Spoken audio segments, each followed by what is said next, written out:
거룩한 것이 너희를 위하여는 그 방법대로 만들지만 냄새를 맡고 어떤 것을 맡고 모든 자는 이 백성 중에서 끊어지리라. 아멘. 30장까지 읽었습니다. 장천수 권사님이 길을 가시다 넘어지셔서 손과 얼굴에 타박상을 입으셔서 치료를 요구하신다고 합니다. 기도해 주시기 바랍니다. 어르신들은 겨울에 조심해서 다니셔야 됩니다. 왜냐하면 굴절되고 피부가 손상되면은 치료가 좀 더디기 때문에 겨울철은 더 그렇죠.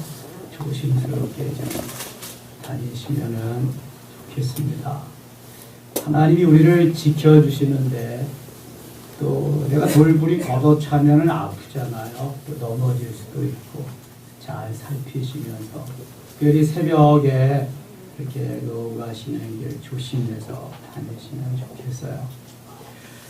하나님께서 그 모세를 통해서 이스라엘 백성들을 출애굽시키시면서 가나안 땅에 들어가서 살아야 될 것을 미리미리 광야에서 훈련하고 가십니다. 그래서 하나님을 섬기는 법, 하나님을 어떻게 경배하고 찬양해야 하는가 이런 것을 회막, 성막, 이 하나님께서 성막을 모세로 하여금 지시해서 만들게 하시고 거기에서 해야 할 일들을 미리 다 말씀하십니다. 그래서 출애굽기에서 개괄적으로 해놓으시고 레위기에서 그 제사 드리는 법을 하나씩 또 가르쳐 주십니다. 그래서 여기 오늘 읽은 말씀 중에서 제사의 종류, 제사의 방법도 이렇게 나오고 있습니다. 또 거룩하게 하나님 앞에 우리가 드려져야 함도 말씀합니다. 그 가운데에 그럼 그렇게 해놓고 누가 이것을 집례할 것이냐? 제사장이 해야 된다는 거죠.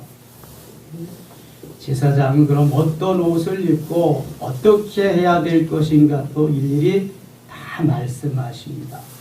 28장은 제사장의 옷에 대해서 말씀합니다.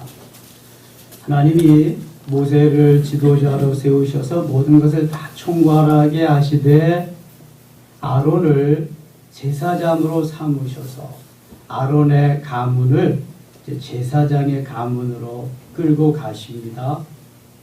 1절 보겠습니다. 너는 이스라엘 자손 중 네 형 아론과 그의 아들들 곧 아론과 아론의 아들들 나답과 아비후와 엘르아살과 이다마를 그와 함께 내게로 나오게 하여 나를 섬기는 제사장 직분을 행하게 하되 2절 3절 같이 읽겠습니다. 내 형 아론을 위하여 거룩한 옷을 지어 영화롭고 아름답게 할지니 너는 그런 마음에 지혜 있는 모든 자 곧 내가 지혜로운 영으로 채운 자들에게 말하여 아론의 옷을 지어 그를 거룩하게 하여 내게 제사장 직분을 행하게 하라. 아멘. 제사장은 자신뿐만 아니라 온 백성을 위해서 제사 드리는 대표적인 사람이기 때문에 거룩한 옷을 입고 아름답게 그렇게 해야 된다는 것입니다. 오늘날 제사장격인 사람이 목회자입니다. 그래서 목회자도 제사장에 준하는 그러한 옷을 입고 그렇게 거룩하게 단정히 행해야 함을 말씀합니다. 구약시대에 피 흘림의 제사가 있을 때하고 신약시대에 예수 그리스도께서 단번에 피 흘림이 된 제사를 지낸 신약시대하고는 다르지만 좋은 것은 본받아 가야 됩니다. 저는 장신대에서 정장복 교수님에게 설교학 예배학을 공부했습니다. 그런데 그분이 철저하게 강조하는 것이 뭐냐 하면은 제사장다운 제사장입니다. 주일 예배 시에는 반드시 제사장 가운을 입어야 된다는 게 성의라고 말합니다. 거룩한 옷. 여러분이 CTS나 CBS 방송에 보면은 주일 예배 상황이 많이 나옵니다. 태반이 가운 안 입고 나옵니다. 목사님들이. 그렇죠? 꼭 가운 입으라는 것입니다. 왜냐하면 구별된 사람이기 때문에, 하나님 앞에 제사를 집례하는 사람이기 때문에 꼭 입어야 된다는 것입니다.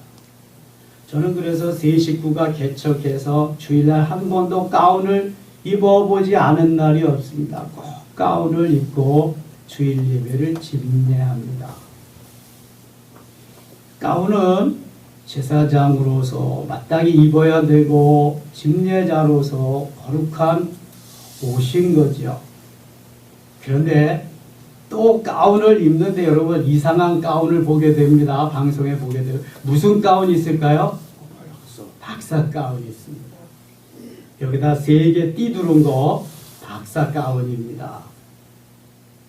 여러분 목회자는 목사 가운이면 100% 만족입니다. 박사 가운은요 꼭 아셔야 되는 것이 박사모와 함께 있어야 효과를 발휘합니다. 박사 가운 언제 입는 거죠? 학위 수여식 때 입는 겁니다. 총장 이취임식할 때 입는 겁니다. 모자 쓰고. 그런데 설교할 때 나와서 그 입구한다. 결혼식 할 때 나와서 입구한다. 호되게 하단 맞습니다. 정장복 교수님 앞에서. 그렇게 하지 말라는 거예요. 그런데 많이 그렇게 합니다. 목사는 목사 가운이면 족한 것입니다. 학위식 할 때, 총장에 대해서 입주임식 할 때 당연히 그거 입고 해야죠. 교회는 학위 수여식 하는 데가 아니거든요. 어떻게 하면 하나님을 영화롭게 하고 기쁘시게 해야 될 것인가를 앞장서야 되는 것이 지도자죠. 제사장 역할을 하는 사람들입니다. 그래서 하나님이 특별히 말씀하십니다. 제사장은 이렇게 해라. 아론과 그의 아들 4명도 데려와서 이렇게 행하게 하라. 거룩한 옷을, 거룩하다고 하는 것은 카도시다. 칼로 도려낸 듯하다. 그래서 카도시인데 구별된다, 분리된다, 그런 말입니다. 성도가 거룩할 성자 무리도자 하기오스라고 하는 거룩한 무리가 성도입니다. 세상 사람과 구별된 사람들이 바로 하나님의 백성들입니다. 신약시대에는 만인 제사장을 주장합니다. 만인 제사장. 누구든지 주님 앞에 와서 제사장 역할을 할 수 있다는 거예요. 내가 하나님 앞에 기도하고 말씀 읽고. 초대교회는요 꼭 제사장만 그거 할 수 있었거든요. 로만 캐톨릭도요 읽지도 못하고요 꼭 강론해 주는 거 그것만 들어야 됐습니다. 근데 마틴 루터가 1517년 종교개혁 이후에 모두가 다 하나님 앞에 자유롭게 나아갈 수 있음을 선포하고 프로테스탄트 개신교는 만인 제사장소를 믿습니다.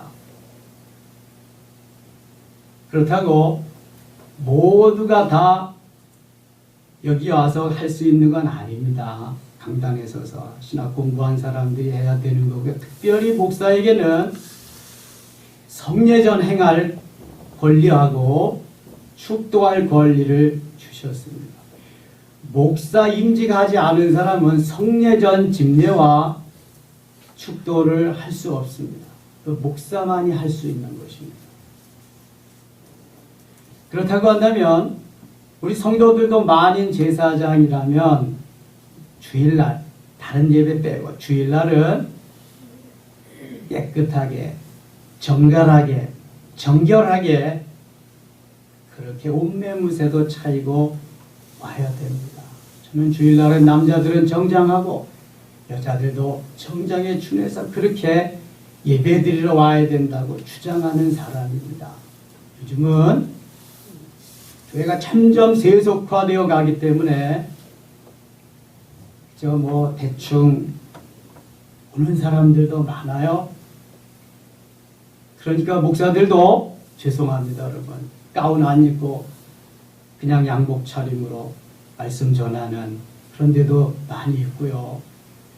우리가 대통령을 만나러 간다고 생각해 봅시다. 대통령 만나러 가는데 대충 입고 갈 수 있습니까? 그래도 깨끗하게 내게 있는 것 중에서 가장 귀한 것으로 입고 그렇게 가죠. 여러분 친구들 만나러 가는데도 온갖 단장 다 하고 정말 깨끗하게 하고 갑니다. 오랜만에 동창을 만난다든지 하나님 앞에 나오는 우리의 자세가 바로 올매무새부터 틀려지는 것입니다. 화려하게 잘 입으라는 거 아닙니다. 하나님 앞에 나오는 자세가 적어도 이래야 된다는 거죠.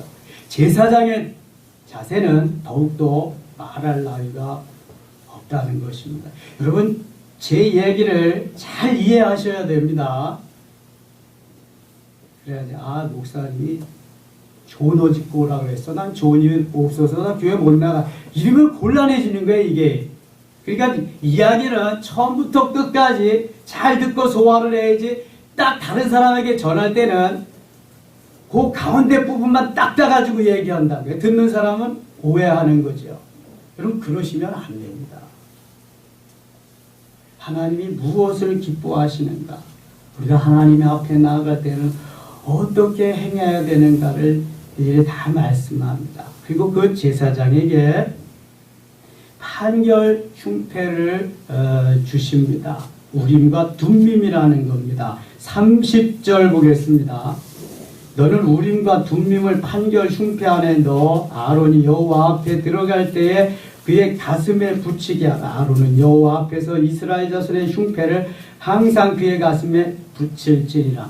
아론과 둠밈은 제사장이 그걸 가지고 판단하는 그러한 도구입니다. 그리고 성결하게 해야 될 것도 말씀하고 있습니다. 목사님들이 가운을 입을 때에 가운과 함께 스토어를 합니다. 이렇게 걸치는 거 주일날마다 보시죠.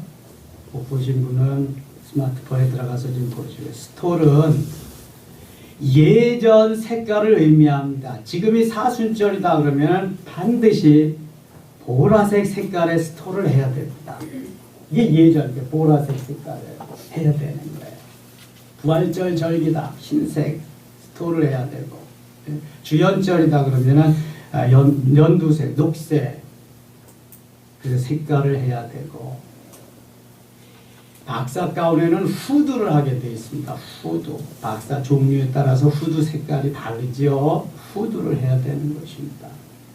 그래서 제사장에게 말씀하시고 제사장을 통해서 행하시는 이러한 것들이 이제 절기에는 색깔로, 예전 색깔로 표현되어지면서 그것이 바뀌는 것을 또 의미하기도 하고요. 제사장에게 여러 가지 제약된 일들도 많이 있습니다. 29장 가겠습니다. 제사장 직분의 위임을 어떻게 하는가? 8절 보면 아론과 그의 아들들에게 띠를 띄우며 관을 씌워 그들에게 제사장의 직분을 맡겨 영원한 규례가 되게 하라. 너는 이같이 아론과 그의 아들들에게 위임하여 거룩하게 할지니라. 제사장을 거룩하게 하라. 그럼 거룩하게 하기 위해서 어떻게 해야 되느냐? 10절 말씀 같이 읽겠습니다. 너는 수송아지를 회막 앞으로 끌어오고 아론과 그의 아들들은 그 송아지 머리에 안수할지며. 레위기 1장에 보면은요, 번제를 비롯해서 이제 쭉 5가지 레위기의 제사 종류가 나옵니다. 제사 종류 5가지는 번제, 소제, 화목제, 속죄제, 속건제, 이게 5가지 제사 종류입니다. 5가지 제사를 드리면서 제사 방법이 또 4가지 있습니다. 오늘 4가지 방법이 다 나오는데요. 불에 태워 드리는 게 화제고요. 흔들어 드리는 게 요제입니다. 들어서 드리는 게 거제고요. 부어서 드리는 게 전제입니다. 제사를 5가지 방법으로 드리되 그 방법은 이렇게 한다.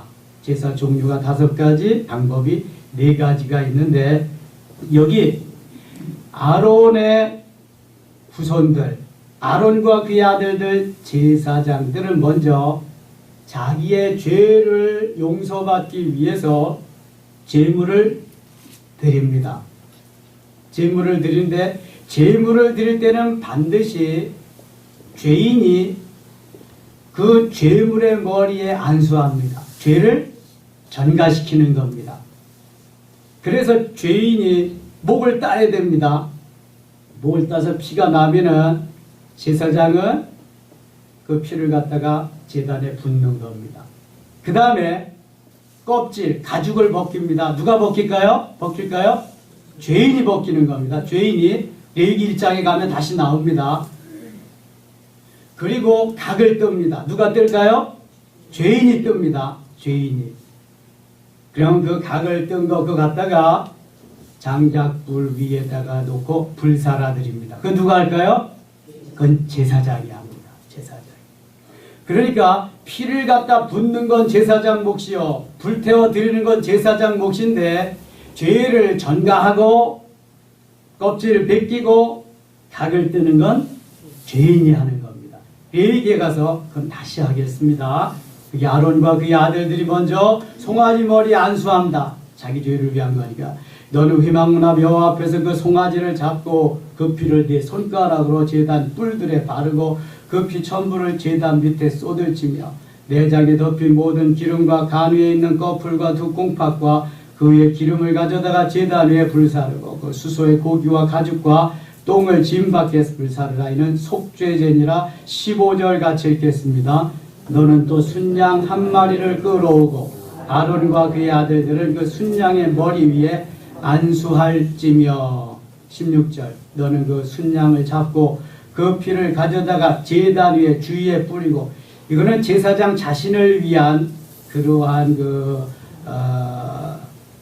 제사이기 때문에 제사장이 다 잡고 뿌리고 그러는 것입니다. 그 순양의 각을 뜨고 그 장구와 다리는 씻어 각을 뜬 고기와 그 머리와 함께 두고. 18절 같이 읽겠습니다.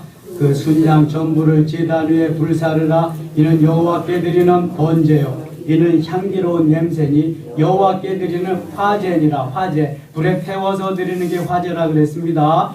24절 그 전부를 아론의 손과 그의 아들들의 손에 주고 그것을 흔들어 여호와 앞에 요제를 삼을지며. 흔들어 드리는 게 요제입니다.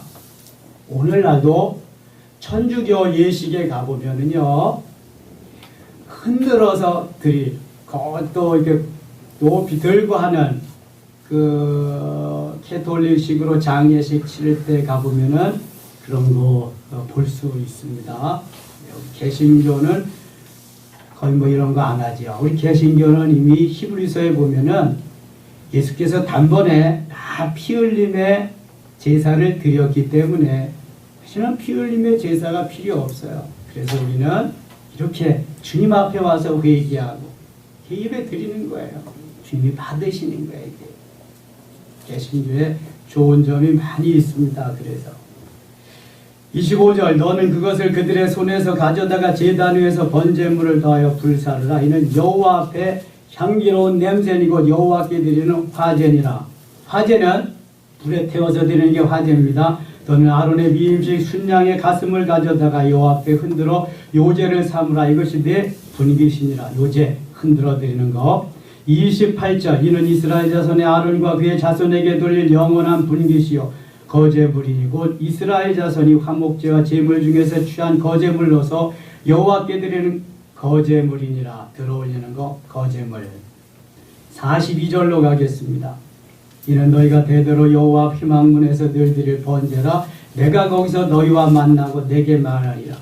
내가 거기서 너희와 만나고 내게 말하리라.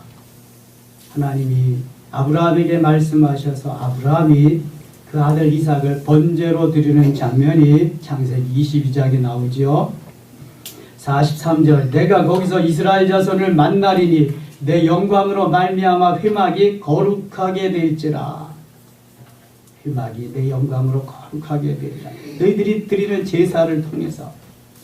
44절 내가 그 회막과 제단을 거룩하게 하며 아론과 그의 아들들도 거룩하게 하여 내게 제사장 임을 행하게 하며 내가 이스라엘 자손 중에 거하여 그들의 하나님이 되리니. 그러니까 우리가 제사를 드려도 하나님이 거룩하게 하시지 아니하면 이건 아무런 소용이 없구나. 그럼 어떤 제사를 드려야 될 것이냐? 하나님이 받으실 만한 향기로운 제사를 드려야 되는구나. 내 마음대로 내 법대로 내 뜻대로가 아니라 하나님 기뻐하시는 제사를 드릴 때에 하나님 영광을 받으시고 하나님의 영광으로 말미암아 회막 모두가 다 거룩하게 된다. 그렇다면 예배는 하나님의 영광을 위해서 드려져야 된다. 그런 것입니다. 하나님 말씀하시는 대로. 아시겠죠? 그러니까 내가 옷 매무새도 바르게 마음 정성도 바르게 주일날 한 날을 위해서 엿새 동안을 준비하면서 우리가 주일날 주 앞에 드리는 겁니다. 그래서 주일날 충전해가지고 에너지를 얻고 영적 에너지 힘을 얻고 엿새 동안을 또 살아가는 겁니다. 주일이 이렇게 중요한 겁니다. 여러분, 새벽을 깨워서 하나님 앞에 드리는 건 하루의 삶을 위해서 중요한 또한 시간이죠. 45절 46절 같이 읽겠습니다. 내가 이스라엘 자손 중에 거하여 그들의 하나님이 되리니 그들은 내가 그들의 하나님 여호와로서 그들 중에 거하려고 그들을 애굽 땅에서 인도해낸 줄을 알리라. 나는 그들의 하나님 여호와니라. 아멘. 30장 10절 읽고 마치겠습니다. 아론이 1년에 한 번씩 이 향단불을 위하여 속죄하되 속죄제의 피로 1년에 한 번씩 대대로 속죄할지니라. 이 제단은 여호와께 지극히 거룩하니라. 이것은 대제사장이 1년에 딱 한 번 지성소에 들어가서 자신을 위해서 온 백성을 위해서 제사하는 걸 말합니다. 1년에 한 번 속죄일에 지성소에 들어가서 제사할 때에 대제사장이 지성소에서 죽을 수도 있습니다. 대제사장이 잘못하면. 그래서 대제사장은 반드시 속죄일에 제사 들어갈 때에 허리에다가 끈을 달고 방울단 끈을 가지고 지성소에까지 끈이 연결됩니다. 성소까지, 지성소와 성소 사이에 휘장이 들려 있으니까 딸랑딸랑 방울 소리가 나면 대제사장 살아서 제사 드리는 거고 방울 소리가 없으면 죽은 겁니다. 그러면은 제사장은 거기 들어갈 수 없으니까 대제사장만 들어가니까 끌어내는 겁니다. 이렇게. 그래서 지성소는요 정말 중요한 것인데요. 오늘은 누구든지 지금은 지성소에 들어갈 수 있습니다. 지성소로 가는 길, 지성소에 들어가야 하나님을 만납니다. 여기에 법궤가 있고 증거궤가 있고 연약궤가 있기 때문에 기회 되면은 저 오산에 세계 성막센터가 있습니다. 거기 가면은 이걸 재현할 수 있습니다. 그대로. 그래서 지성소까지 들어가서 거기에서 주님과 만나는, 하나님과 만나는 그것까지 할 수 있습니다. 기회 되면 부서별로 그곳에 가서 한 번씩 체험하려고 합니다. 기도합니다. 하나님 아버지 고맙습니다.